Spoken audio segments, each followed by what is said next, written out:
kita tidak sedang berhadapan dengan masyarakat atau negara Amerika. Bukan. Kita berhadapan dengan Trump dan teman-temannya dan kelompoknya. Karena ini beda, cara berpikir mereka beda. Jadi pemerintahan di Amerika ataupun juga bagaimana cara mereka sedang mengelola, diobrak-abrik dia juga ya. itu diobrak-abrik. Tidak ada teori ekonomi, Mas Awalil. Itu bicara tentang preferensi budak. Tidak berlebihan sebenarnya ketika kami mengatakan kita akan menjadi negara bawahan atau negara fase. Tidak berlebihan. Loh, polanya kalau kayak begini, kita nggak berdaulat lagi dong. Kita nggak merdeka dong. Nggak bisa memutuskan banyak hal penting terkait ekonomi Karena kita. setiap kali ada putusan penting harus lapor ke Amerika. Lapor ke Minta persetujuan Amerika dulu. Gitu. Kalau kita tidak menandatangani, siapa lawan kita, siapa teman kita. Lawan kita Amerika, ya. Tapi teman kita itu rest of the world. Ya, jadi mari kita petakan. Eropa dan Amerika itu sudah merenggang. Teman kita mungkin hanya Israel dan Amerika. Tapi rest of the world, berapa ratus negara itu akan memerangi kita juga.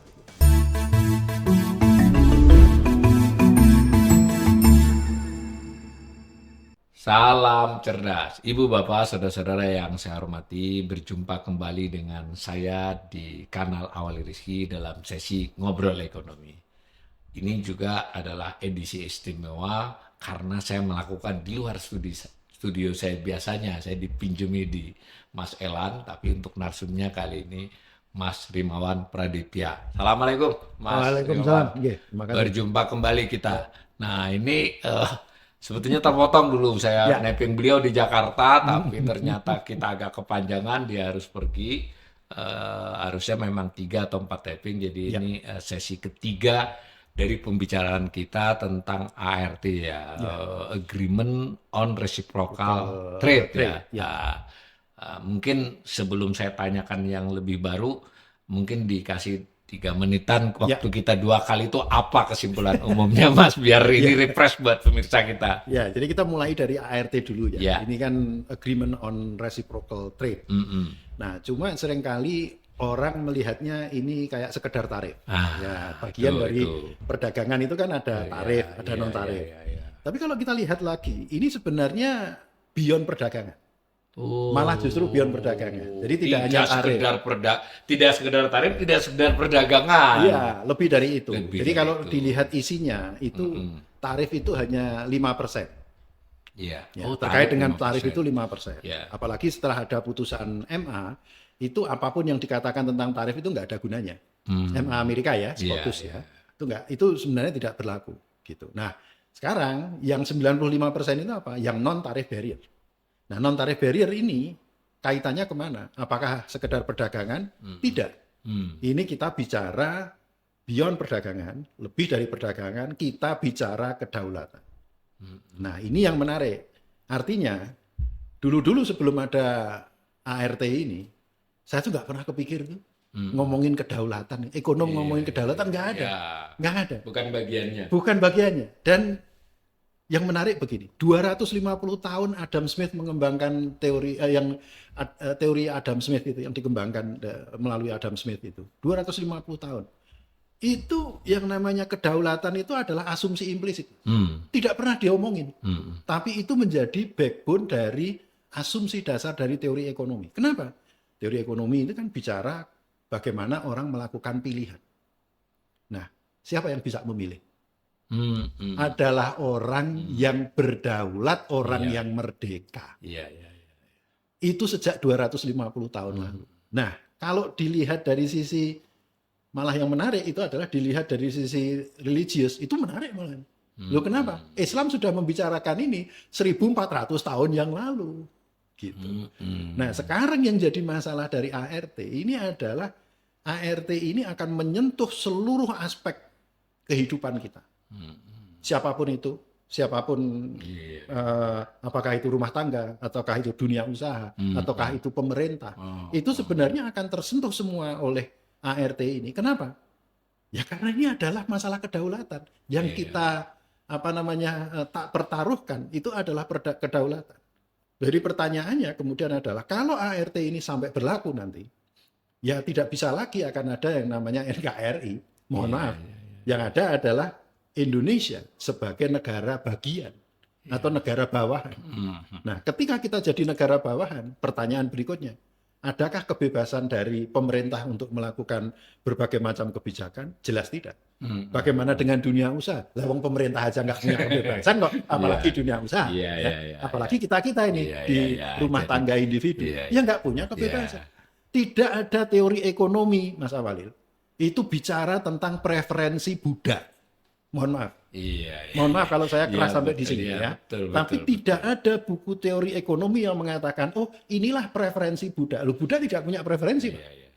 Karena itu bergantung pada tuannya.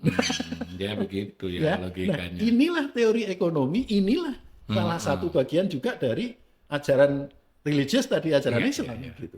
Nah, kita sampai pada kayaknya ajaran semua agama sama. Mungkin semua agama itu ya jelas ya, itu ada kebebasan di situ. Nah, ini yang menarik kemudian. Ini saya segarkan pemirsa ya, dari nanti silakan dilihat kembali tayangan kami dengan Mas Rimawan 2 episode sebelum ini, agak lama, agak 2 minggu yang lalu. Nah, saya ingatkan bahwa yang dilakukan ini Mas Rimawan ini ada tim ya, sama orang-orang yang di UGM yang fokus terhadap hal ini. Jadi ini hasil kajian, dan waktu kita ditayang itu juga sudah diperlihatkan metodologi yang dipakai. Jadi ada basis teorinya, kemudian dokumen yang ditelisik itu dokumen yang asli lah, aslinya yang dari sana. Kemudian karena ada game teori, apapun, jelasnya ada argumennya. Jadi berdasarkan itu ya, karena di pemirsa kita ada juga yang nanya kan, harusnya juga diomongkan manfaatnya. Saya sudah, waktu napping beliau ini juga sudah jelas. Bukan berarti manfaat tidak ada, tapi terlalu kecil tuh dibandingkan semua yang dibicarakan tadi. Tapi baik, kita masuk ke yang lebih poin lagi, karena kita perlu tahu nih. Ini kita sudah ngelihat dijelaskan di 2 tapping sebelumnya, kejadiannya begini urut-urutannya. Lalu pasalnya ini dikupas pasal seperti itu tadi, kesimpulan umumnya seperti itu.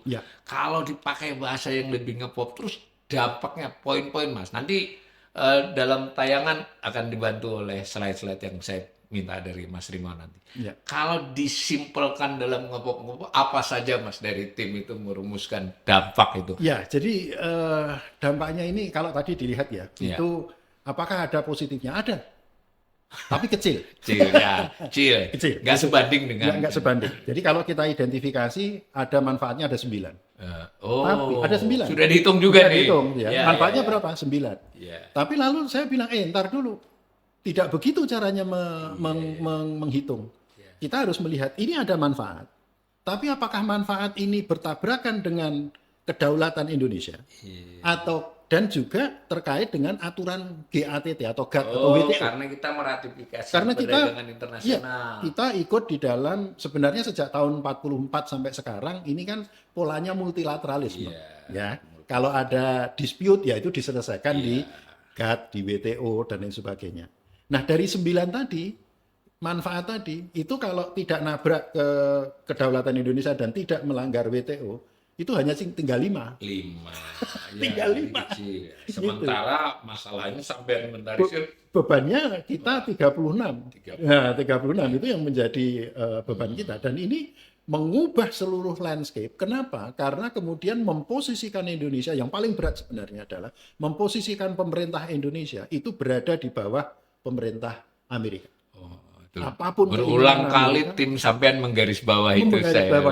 Jadi paling krusial ini. Iya, jadi kami bukan dari hubungan internasional atau kami dari politik ya. Tapi kalau kami lihat polanya kalau kayak begini, kita nggak berdaulat lagi dong. Kita nggak merdeka dong. Nggak bisa memutuskan banyak hal penting terkait ekonomi. Karena setiap kali ada putusan penting harus lapor ke Amerika. Minta persetujuan Amerika dulu. Gitu. Lalu juga Amerika bisa menerapkan istilahnya orang Jawa tuh nabok milih tangan ya. Nempeleng pinjam tangannya orang, yaitu adalah tangan pemerintah Indonesia. Jadi kalau Amerika itu tidak suka dengan negara ketiga, dia bisa bilang ke Indonesia, lakukan ini dong, untuk kebijakannya agar sinkron antara kebijakan kami. Itu nggak bisa ditafsirkan lain dari pasal-pasal itu ya? Nggak bisa. Nggak bisa. Jadi itu nanti biar ditayang. Kita bicara di pasal 5,1, 5,2. Terlalu eksplisit ya. 5.1, 5.2 seperti itu. Gitu. Ini yang sulit bagi kita untuk Nah, sekarang ada lagi orang yang mengatakan begini, oh, jangan takut, itu tidak masalah karena selalu ada aturan yang mengatakan bahwa kesepakatan ini akan disesuaikan dengan aturan yang ada di Indonesia. Nah, saya bisa pastikan orang yang bicara seperti itu tidak baca ART. Kenapa? Karena hanya ada di section 5 dan itu hanya 4 ayat yang bicara seperti itu. Artinya tidak semuanya. Sementara burden yang atau beban kita tadi itu 36. Itu dari berbagai pasal. Ini yang non tarif loh ya, yang saya bilang itu non tarif 36 itu yang non tarif. Jadi ketika orang mengatakan enggak itu nanti semuanya disesuaikan dengan kebijakan kita. Kalau kita bicara untuk ART-nya Malaysia, ya. Tidak untuk Indonesia. Hanya ada 4 ayat yang seperti itu dan itu hanya di section 5. Itu kalau saya lihat di paparannya tim sampean itu malah sudah di slide-slide ini dampak terhadap rumah tangga, ini dampak terhadap ekonomi. Coba Mas digambarkan mungkin beberapa nanti kita tayangkan. Ya, jadi salah satu yang berat sebenarnya itu adalah pasal 6,2, 6.2. 6.2 itu adalah aturan terkait dengan istilahnya itu BUMN. Nah, tapi ini menarik nih. Dia mengatakannya gini, state owned enterprise, SOE gitu ya. Nah, dia mengatakan SOE. Tapi kepanjangannya itu bukan state-owned enterprise. State-owned or control enterprise. Lebih luas dari BUMN dong. Semua hal yang dikontrol negara. Dikontrol pemerintah, dan itu atau milik pemerintah, itu harus mengikuti kesepakatan ini. 6.2 ini. Apa itu, Mas? Nah, mari kita lihat. Berarti BUMN yang ada di bawah Kemenkeu, itu kan punya BUMN tuh. Betul. BUMN yang di bawah BPBUMN. BPBUMN, Badan Pengatur. Kemudian BUMD. Nah, BUMD ini banyak nih. Ada pasar, rumah sakit daerah, kan? Ada air minum, gitu ya. BPD. Nah, jangan-jangan ini BLU termasuk? Masuk. Badan lain karena dia terkontrol negara. Karena terkontrol negara. Artinya BLU ini kita bicara apa? Puskesmas. Kena loh. Ya. Kemudian BPJS Kesehatan jelas, BPJS Ketenagakerjaan jelas, itu masuk. Ada lagi yang lebih menakutkan. Apa itu? BUMDes Bungkal. Yang lebih menakutkan lagi, ini programnya Pak Prabowo nih. KM Koperasi Merah Putih. Harusnya kena juga dari perjanjian ini. Karena ini kan modalnya dari mana dan lain sebagainya. Ini masuk ke SOCE atau SOCE ya istilahnya mungkin ya. Bukan SOE sebenarnya. Nah, jadi ini harus hati-hati. Jadi kalau dilihat di sana mengatakan SOE, tulisannya SOE, tapi lihat kepanjangannya itu SOCE. Nah, ini kayak begini ini bermasalah. Dan bahkan ada juga yang aturan itu adanya di footnote. Catatan kaki ya? Di catatan kaki. Dia mengatakan begini, kalau terjadi peningkatan impor Indonesia akibat ART, itu tidak dianggap sebagai kenaikan impor. Itu di footnote, Mas. 7,3 pasal 7,3 ada footnote-nya. Mohon dicek bagi yang punya dokumen. Banyak hal-hal detail begitu banyak hal yang ada di sela-sela itu. Plus nanti ditambah lagi sebenarnya dengan apa yang disebut dengan rule of origin. Itu pasal 4,1. 4,1 ini berat, yaitu adalah mereka mengatakan rule of origin itu artinya gimana? Kalau barang itu akan masuk ke Amerika, itu harus ada kesepakatan dulu antara kita dengan Amerika. Lalu misalkan kita mengatakan begini, oke, ROO-nya 50% ya. Artinya apa? Bahwa ROO itu artinya bahwa barang ini, suatu barang ini, katakanlah MOP ini 50% buatan Indonesia dan Amerika. Kalau memenuhi ini, barang ini boleh diekspor ke Amerika. Cuma masalahnya sekarang, baik BUMN, BUMS kita itu kerjasamanya dengan siapa? Bukan dengan Amerika, Mas. Jadi misalkan ketika kita bicara baja, kita bicara emas, kita bicara sekarang ada hilirisasi nikel dan lain sebagainya. Ada perusahaan Amerika di situ? Nggak ada. Lah kalau ini terjadi, maka berapa banyak barang yang bisa masuk ke Amerika? Itu berapa banyak barang kita? Lalu kalau dikaitkan dengan 6,2, dikaitkan dengan pasal 5,1 yang tadi harus comply tadi, itu lebih ngeri lagi, Mas. Kita betul-betul terkontrol negara ini. Jadi tidak berlebihan sebenarnya ketika kami mengatakan kita akan menjadi negara bawahan atau negara fasa. Tidak berlebihan. Itu ada juga saya lihat yang kalau dampak terhadap rumah tangga ya. Ini kan netizen kita ini kadang perlu ilustrasi yang lebih langsung buat dirasakan mereka. Sekarang gini pertanyaannya, bisa nggak, saya tanya dulu ya, bisa nggak kita itu membebaskan rumah tangga dari peran BUMN? Ya nggak bisa, orang bisa. Hampir seluruhnya. Banyak sekali kehidupan. Banyak sekali. Mau listrik, mau bensin. Mau listrik, bensin, ya kan? Nanti ngambil kur. Iya, banyak. Banyak kan? Apalagi nanti ketika bicara tentang asuransinya kur. Nah ini BUMN. Apalagi kalau pengertiannya luas tadi. Rumah sakit, yang luas tadi, BPJS. rumah sakit. Susah kan? Nah, sekarang rumah tangga kita, rumah tangga masyarakat, apa yang tidak pakai BUMN? Itu satu. Yang kedua, BUMN dilarang menyalurkan subsidi. Nah, jadi masalah ini.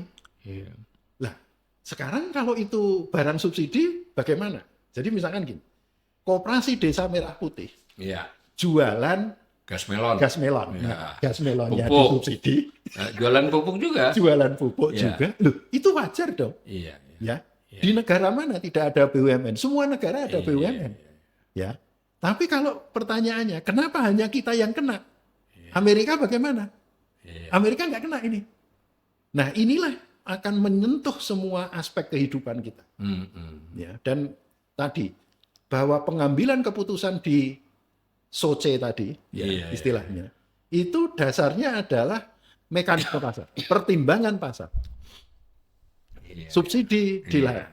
Lalu kemudian mereka punya namanya kalau kita mengatakannya PSO, ya, Public Service Obligation.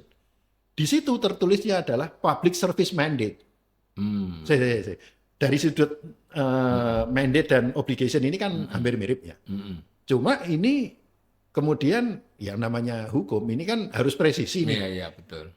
Kita bisa mendefinisikan ini dengan baik nggak? Sama nggak? Apakah PSO yang kita miliki itu sama dengan yang dikatakan Amerika yang dengan diaturnya PSM itu tadi, yang mandate itu tadi? Nah, ini yang harus didiskusikan. Dan yang kita diskusikan itu tidak hanya BPBUMN, karena daerah kena. Dan juga tadi sampai Bungkal, Bumdes, bahkan KDMP loh. Seluas kalau kita membayangkan dampak, bisa nggak juga saya membayangkan dampak? Karena ini pemirsa kita ini memang kadang saya udah pengalaman di YouTube ini, ketika kita ngomong buat kita ekonom jelas itu kadang buat, mohon maaf ini beberapa pemirsa masih butuh ini. Nah, bagaimana kalau misalnya terkait, kan saya waktu dijelasin sampean itu ada soal kita kalau misalnya ekspor impor berdagang dengan satu negara yang kemudian negara tersebut dianggap oleh Amerika bermasalah dengan dia, kita harus lapor Amerika. Itu kalau kita ingin membuat misalkan FTA, Free Trade Area. Ada perjanjian. Ada perjanjian. Kita ingin mempererat hubungan, kan ada tuh. Misalkan itu ASEAN plus 3 atau ASEAN plus mana lagi. Saya masuk satu strip bahwa padahal di FTA itu sebagian produk besar, sebagian produknya itu penting buat rakyat. Misalnya teknologi artinya kita pengen dapat itu bisa terhambat oleh ART. Teknologi terutama adalah untuk teknologi digital. Itu diatur khusus. Kalau kita ingin kerjasama dengan masalah digitalisasi itu dengan salah satu negara, balik lagi seperti FTA, Free Trade Area, lapor dulu kepada bos. Lapor kalau dia berupa FTA begitu. Ini gimana nih, bos seneng, happy atau enggak? Bahkan saya membayangkan gini loh Mas Rimawan. Sebetulnya dalam hal pangan pun kita kan kemungkinan besar perlu FTA besok kan, karena tidak ada satu negara yang bisa memproduksi semua pangan, tapi kita harus menjamin kecukupan kita. Paling bagus kan kalau kita FTA nih bisa saling, itu juga harus izin atau begini, izinnya tuh kalau kita dianggap bermasalah atau negara yang hubungan dengan itu bermasalah. Jadi ini gimana katakan ya pasal 5,3.3, jika Indonesia itu ingin membuat free trade bilateral yang baru, bilateral agreement yang baru, regional yang baru itu, dan dengan negara yang dianggap membahayakan Amerika, dan itu terserah dia dong. Nah, ini definisinya dia, gitu loh. Dan bahkan sekarang ini yang terjadi di pemerintahannya Trump, jangankan negara yang dianggap berbahaya, Mas, negara yang dulunya itu sekutu aja, itu dihajar juga sama dia dengan tarif yang tinggi. Tetangganya saja, Kanada dan Meksiko kena, Eropa kena. Jangan heran kalau sekarang ini Amerika ngajak ke Selat Hormuz, kemudian Eropa menolak. Berarti ini kita nggak boleh hanya melihat ini sekedar perjanjian dagang pemerintah Indonesia dengan pemerintah Amerika. Ini negara. Benar nggak? Ini negara. Negara artinya nasib rakyat juga ditentukan oleh perjanjian ini. Betul. Dan seperti tadi saya katakan, Amerika memiliki hak veto kerjasama digital. Itu jelas. Di mana? Pasal 3.3. Masa depan ekonomi ini salah satunya digital. Ke depan itu digital. Dan generasi muda kita juga sudah melek digitalnya. Itu sangat hebat. Kita tidak termasuk yang ketinggalan lah dana muda. Kalau ini bisa malah merintangi kemungkinan itu dong. Betul. Jadi istilahnya adalah Indonesia harus mengkomunikasikan dengan Amerika sebelum bekerja masuk ke dalam a new digital trade agreement with another country. Ya, balik lagi, yang dianggap membahayakan Amerika. Jangan-jangan dia nggak hanya sama Indonesia kayak gitu, Mas, ART-nya. Sempat nggak ngeliat yang ART lain? Saya lihat ART lain. Yang beberapa negara. Ada beberapa negara yang memang polanya begitu itu.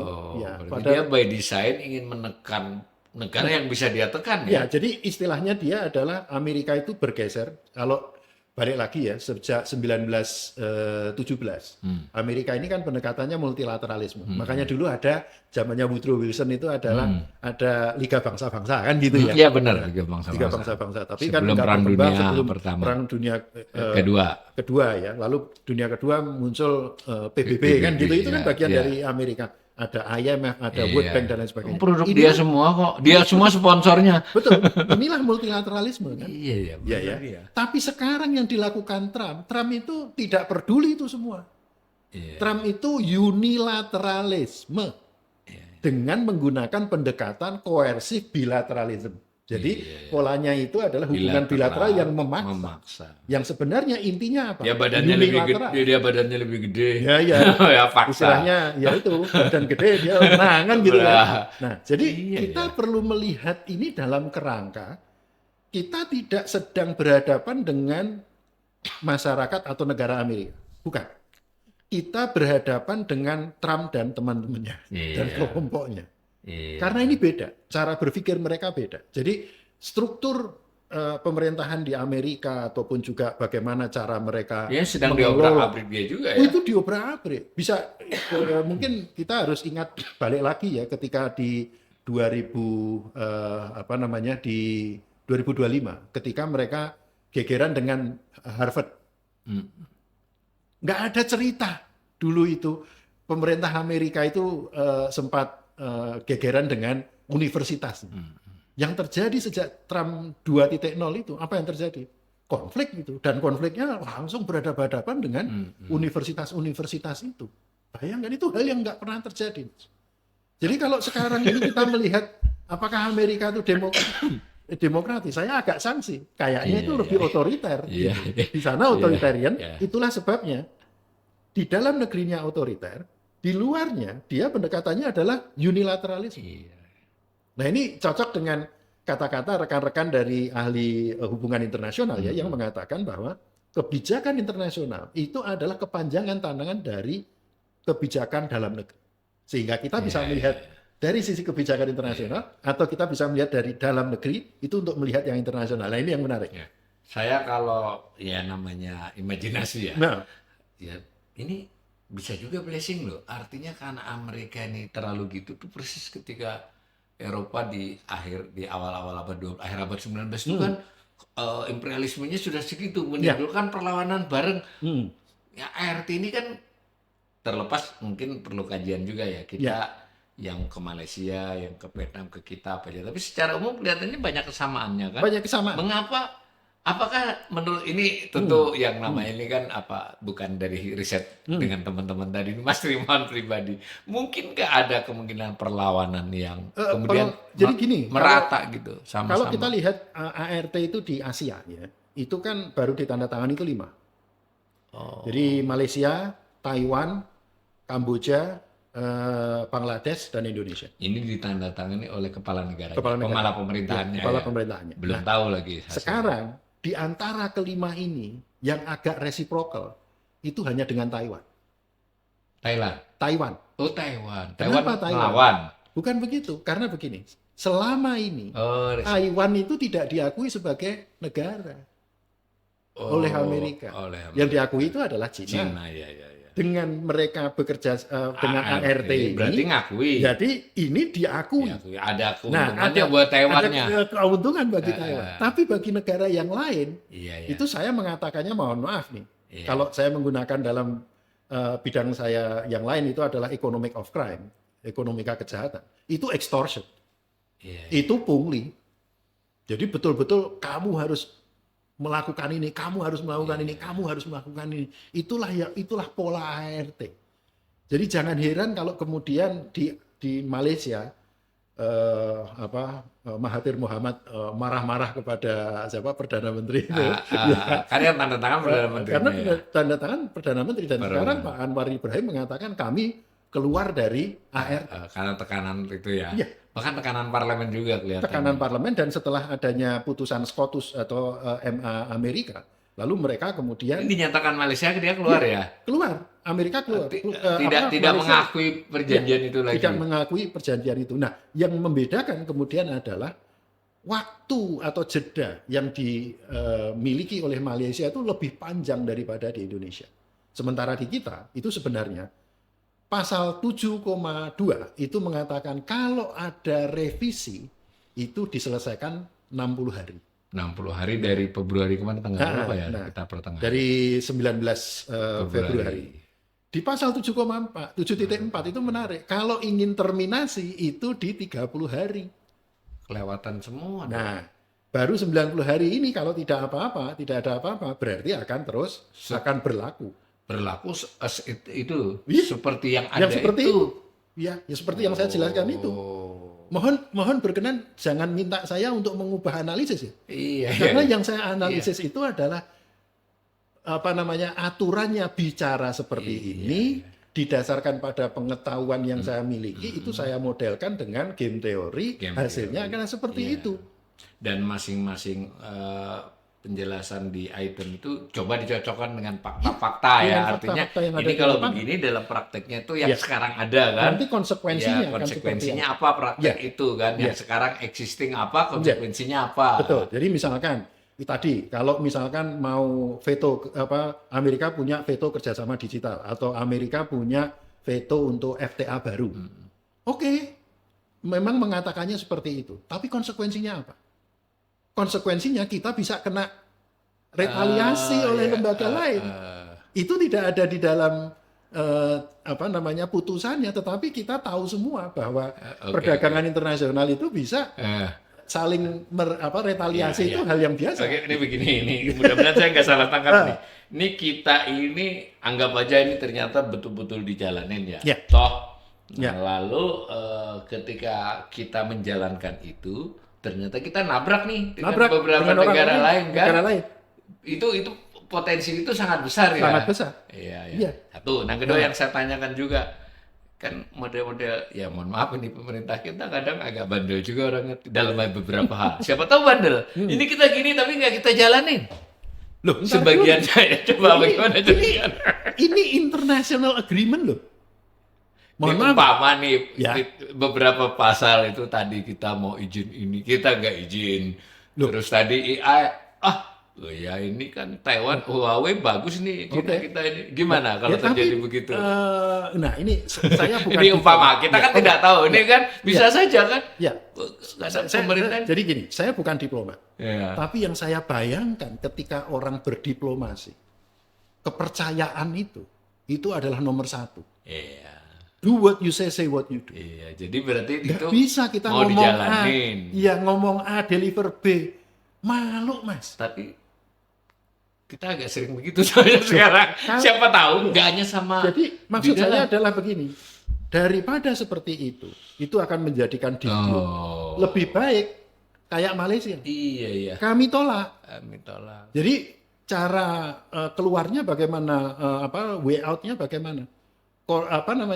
ini perlu dikonsultasikan dengan DPR. Itu kan salah satu yang sudah diatur di dalam pasal 11 di sini. Biar nggak malu juga. Iya, dan kalau DPR itu memang tidak menyetujui, lah kan ini salah satu jalan bagi presiden ataupun juga para diplomat kita untuk mengatakan. Sebenarnya termasuk hasil kajian sampean ini menurut saya itu buat kontribusi. Monggo. Artinya masyarakat sipil ilmiah ini mengatakan begini. Kan? Bisa jadi argumen kan? Itu bukannya sampean dianggap inflasi.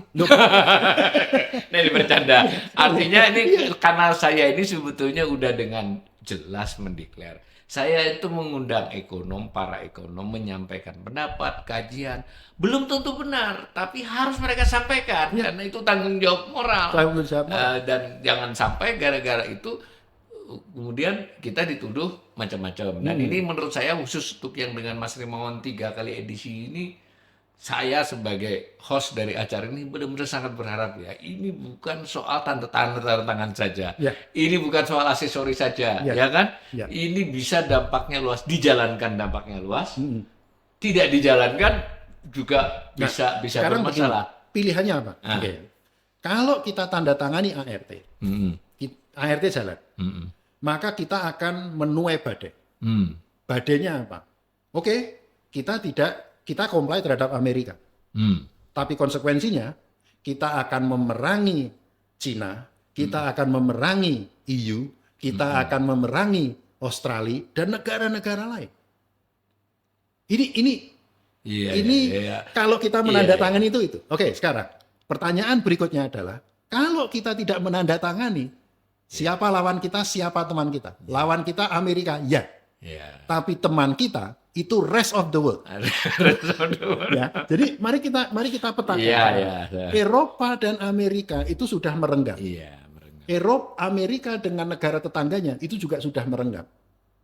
Jadi siapa sebenarnya aliansi Amerika? Cuma satu, Israel sekarang ini dengan perang yang ada sekarang. Jadi pilihannya adalah kalau kita ngeblok ke Amerika, kita dilawan. Teman kita mungkin hanya Israel dan Amerika. Tapi rest of the world, berapa ratus negara itu akan memerangi kita juga. Konsekuensi dari ART. Pilihan yang kedua, alternatifnya adalah kita batalkan ART karena kita akan berteman dengan rest of the world. Bahwa kita mungkin akan diretaliasi oleh Amerika, ya monggo-monggo saja. Tapi kan gimana kalau begini? Jangan-jangan Trump ini juga banyak gertakan ya. Kalau kita nggak setuju juga mungkin nggak semuanya juga dijalanin. Sebenarnya kan begini. Bener nggak pikiran saya? Jadi begini, tarif itu sebenarnya ada tarif optimum, itu satu. Yang kedua adalah kenapa dikatakan tarif optimum? Karena kalau tarif itu dikenakan berlebihan, itu justru menghancurkan perekonomian sendiri. Jadi nggak mungkin Amerika itu, jadi mohon maaf ini ya, dalam pelaksanaannya kita kena 32 kan? Apakah pernah dilaksanakan? Belum. Yang ada itu cuma 10%, lalu dinaikkan 19%, that's it. Tidak pernah dia naikin 32, dia naikin 32, itu dampaknya ke perekonomian Amerika sendiri. Masyarakatnya bayar lebih mahal. Itulah sebabnya saya katakan tarif yang dikenakan di IEEPA itu yang dulu di Liberation Day 2 April itu sebenarnya adalah non-credible threat. Jadi ancaman yang tidak. Sudah sangat jelas ya penjelasannya dari 3 sesi ini bahwa ART itu jauh lebih banyak buruknya buat Indonesia dan sangat-sangat penting untuk tidak diteruskan. Jadi biarpun sudah terlanjur tanda tangan, jalan keluarnya ya nggak perlu juga presiden malu kan karena hak DPR untuk tidak menyetujui dan juga para intelektual akademisi berdasarkan kajiannya. Ya kita bangsa pemaaf lah. Anggap saja mungkin yang perunding kemarin itu buru-buru gitu. Atau khilaf. Sudahlah daripada diterus-terusin nanti dampaknya luas. Kan begitu ya Mas Rimawan pesannya. Itulah yang kita begitu ya, dan saya sekali lagi menggarisbawahi Mas Rimawan dan kawan-kawan memenuhi kewajiban moral mereka sebagai akademisi, sebagai ekonom untuk menyampaikan apa yang mereka lihat. Jadi sudah gugur kewajiban mereka. Soal bagaimananya ya terserah para pengambil kebijakan. Terima kasih Mas Rimawan. Terima kasih.